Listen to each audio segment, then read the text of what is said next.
This video is brought to you by Miniature Market. Thousands of board games, miniatures, and paints, discount prices at miniaturemarket.com. Hey everybody, you guys all know me, okay? And it's very simple. I am a sucker for any kind of dungeon crawl or any kind of adventure game. But there are very few times when you run into a game that really causes you to use your imagination to develop things, and it's not about the aesthetics of the game, because we get lost a lot of times with games being pretty or pretty models, you know, figures and stuff like that. Hey, listen, I paint, so if anybody should know that, it's me.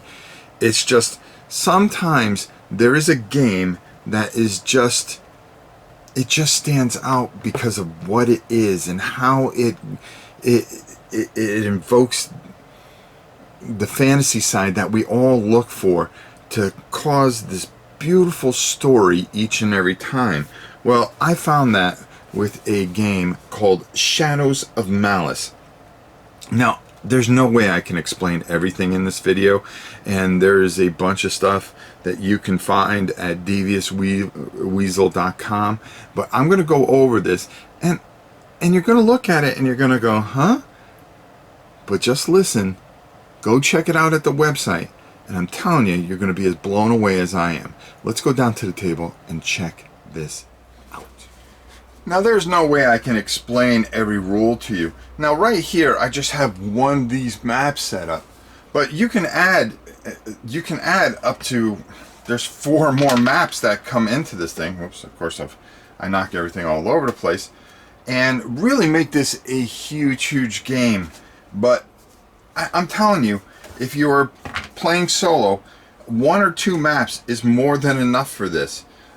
There's a lot going on here, and I'm going to do my best to kind of fill you in here. At the start of the game, you're going to pick an avatar, and this is what your avatar is going to look like. He's going to start in the city. You may have another avatar, and you can go together as a group, but that will slow you down.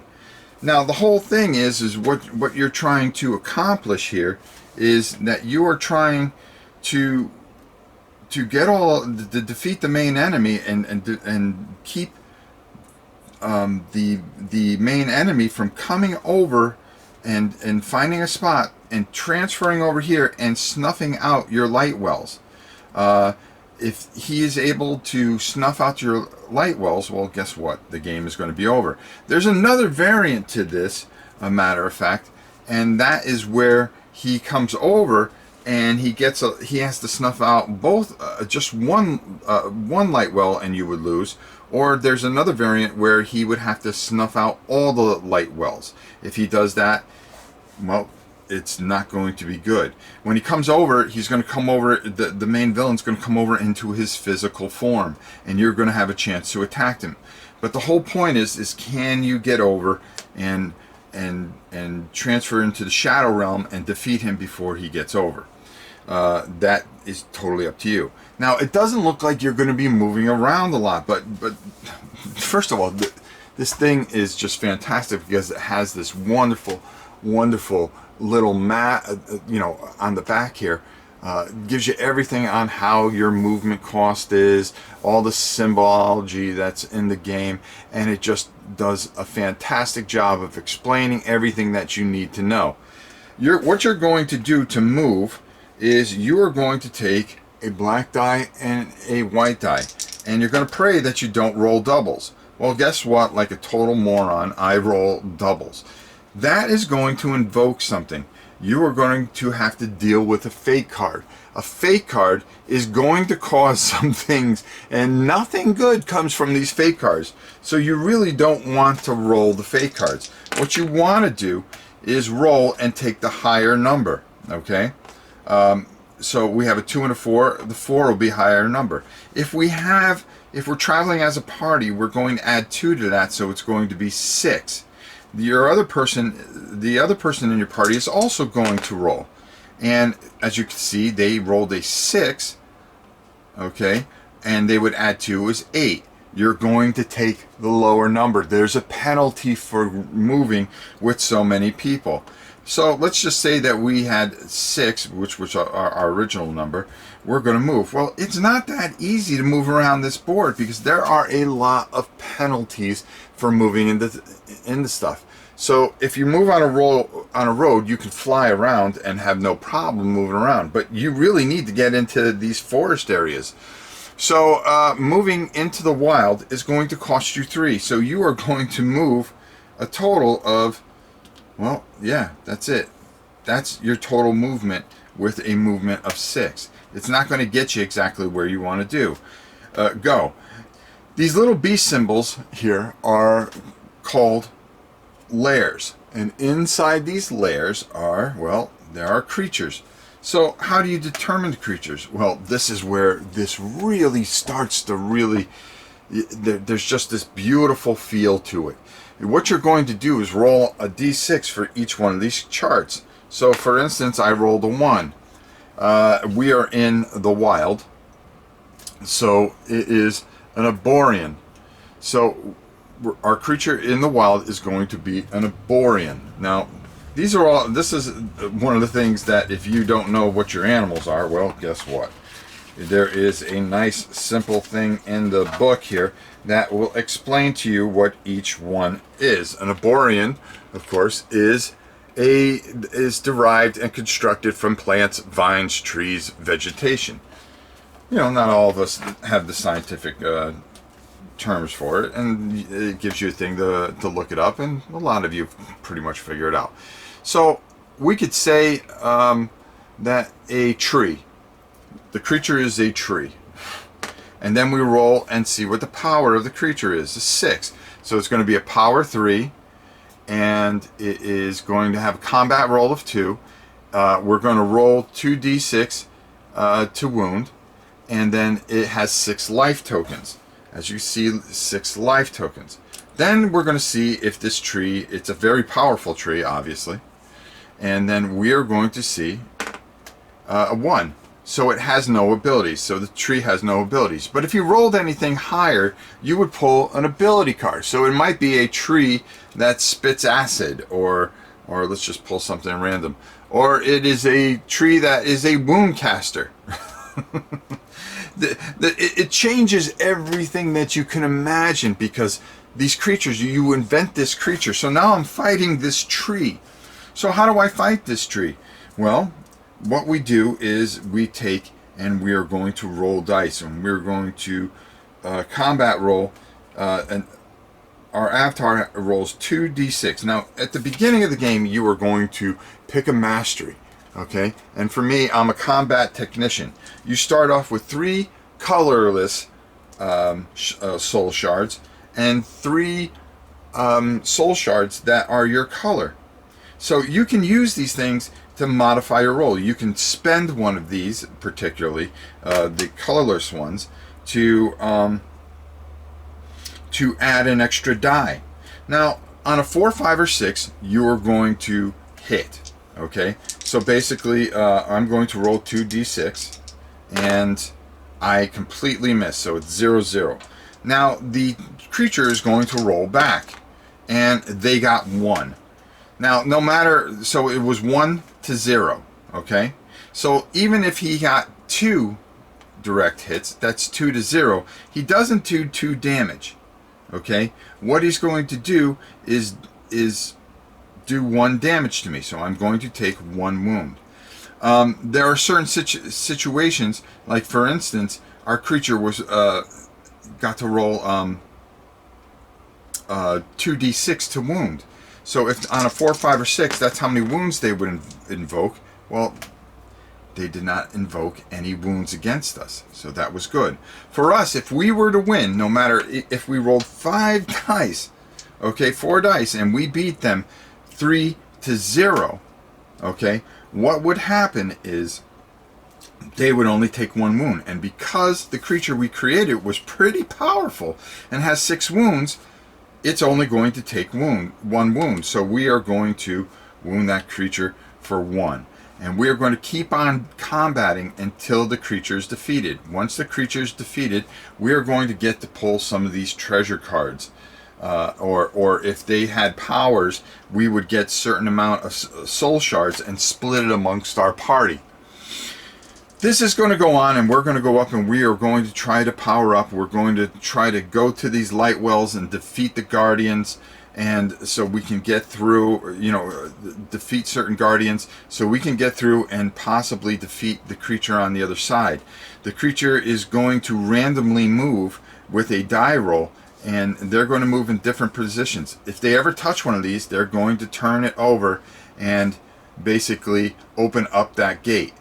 Now, they're going to keep on moving until they land on a gate, and then they're going to come over, and then that is when, business is going to pick up, because they are going to start heading directly for the light shards. And if they're able to snuff off all the light shards, well, game over.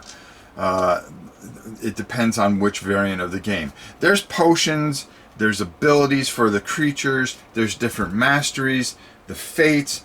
There's so much going on here that I can't even explain it all. I really suggest you go to Devious Weasel, but I can tell you this is an immersive and fantastic experience. There's a lot going on here. There's a lot more that I haven't even gotten to tell you. You're going to get 2 actions per turn, is some of the things. I think they call him Zool. There are 2 different scenarios that you can play. That's thwart the shadow scenario or preserve the light. I have already explained both of those to you. I'm just running through here to see if there's anything else I can really just quickly tell you. The treasure items are going to give you more dice and more abilities. There's even different ways that you can start. That you can do combats. There's different equations that you can use. It gives you so many different variances. The cities do different things. You can trade different things. There are different cities throughout, and you would randomly put these cities on here, and you don't know what the city is until you land on it, and boom, that is a city of alchemy. And then you have City of Destiny, gateways, cities of life, cities of merchants, and each city you can do different things into. This is such an immersive experience. It doesn't look like much. Jim did the art here and everything, and it is, it's to me, I love it. I absolutely love it. Some people look for these beautiful, over-the-top artistic maps. They go for the aesthetic feel instead of what truly is here, and that is a fantastic fantasy experience. And I absolutely love this, and I highly suggest it. It comes with 4 additional maps. There's an expansion out for it. I don't know what comes in the expansion, but I'm very anxious to get it. I want to make mention of one other thing. I was able to get the special memorial pack, which is ingenious unto itself. It's in memory of a great friend of his, Mark D. Jones, who had passed away. And there are treasure cards that I've mixed in here that are specifically marked for him. And I think it's a beautiful tribute, and it will always be in my game. So I wanted to make note of that. And I just don't know what else I can tell you. This is fantastic. Let's send it up top and get my final thoughts. Now, you look at it, and Jim did all the art, which I really admire. I like, and I just this is something that just reaches something very deep down inside of me. Box art, nothing. There's no fancy dragons flying across or anything like that. It just tells you, hey, we're Shadows of Malice, and we are going to give you an experience that you are never going to forget. I love the creature creation. I love how you look at that one board, like the one board I had there. You could put out all the other boards, but it's going to take you forever to play the game, which I love also. But just that one board, just moving around it, and all the different things that kind of happen. And as the shadow gates start to, they try to come over into our reality and snuff out the light. I mean, just, there's so much to this. There's so many things. You never know what you're going to find in a lair. And that's half the battle. You're trying to power yourself up enough so you can stop the threat, but you have to keep going because you just don't know. You just don't know what you're going to face. And I think that makes this just such a fantastic experience. I really want to see the expansion. I want to see what else is added to this. There's so much treasure. There's so many different things. And then on top of it, each roll for movement, there's a chance that you run into a fate card that totally disrupts your plans. You either work together or you work separately. And it's just, I love this. Jim, you beautiful son of a bitch. You brilliant. The only thing I think that I had a problem with is sometimes things weren't explained really well in the manual, and I had to read it 3 or 4 times. I'm not good at reading manuals anyways. I'd rather see it the video. But if you go check out, you go, oh, that's what it meant. That's the only gripe I have about this. I think this is just fantastic. I love the soul shards. The soul shards kind of give you this feel like you're in this different world and everything. And I know I'm going on and on, but I really, really enjoy this, and I think you will too. Check it out at deviousweasel.com. You cannot go wrong. Jim, fantastic job. The guy's a scientist anyways. I mean, of course he's going to make something that's really going to provoke you to think and to feel and to become immersed in the game.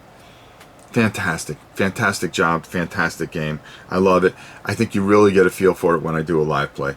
So until next time, it's your old pal Rom. The end of the game, and you could get this from Miniature Market, right, Grandpa? You can get this from Miniature Market. That's right. Yeah, everything you need. Bye.